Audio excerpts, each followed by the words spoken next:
The U.S. point man on North Korea Stephen Biegun is in Seoul for talks with his South Korean counterpart. And Biegun has suggested a meeting between Washington and Pyongyang to get their negotiations back on track.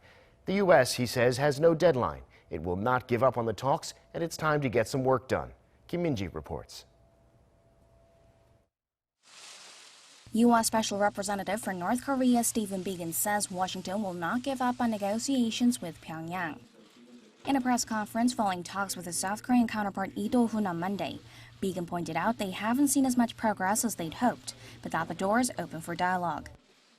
Referring to the North year-end deadline it is set for the U.S. to be more flexible in nuclear negotiations, he said that Washington has no deadline.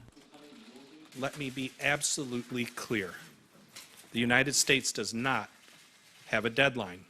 We have a goal to fulfill the commitments the two leaders made during their historic summit meeting in Singapore.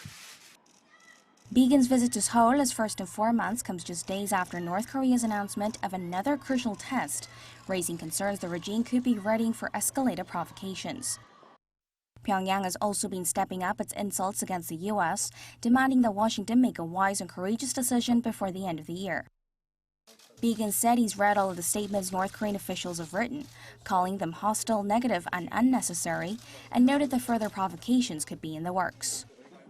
He highlighted that the U.S. has offered a number of creative ways to proceed with feasible steps and flexibility to reach balanced agreements. Biegun stressed that it's time to get work done in an apparent gesture to get the talks going again.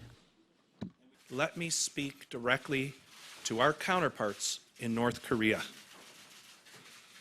It is time for us to do our jobs. Let's get this done. We are here, and you know how to reach us. We are fully aware of the strong potential for North Korea to conduct a major provocation in the days ahead. To say the least, such an action will be most unhelpful in achieving a lasting peace on the Korean Peninsula. But it does not have to be this way. It is not yet too late. We and the North Koreans have within our hands the ability to choose a better path. Eyes are on whether Biegun will meet with North Korean officials at the inter-Korean border village of PANMUNJEOM during his trip to try and diffuse escalating tensions and get the talks back on track. Biegun also met with President Moon Jae-in.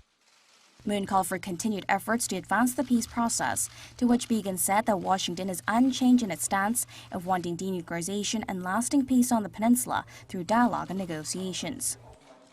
It's the second time the two have met for talks, with the last discussion held ahead of the Inter-Korean Summit in Pyongyang in September last year.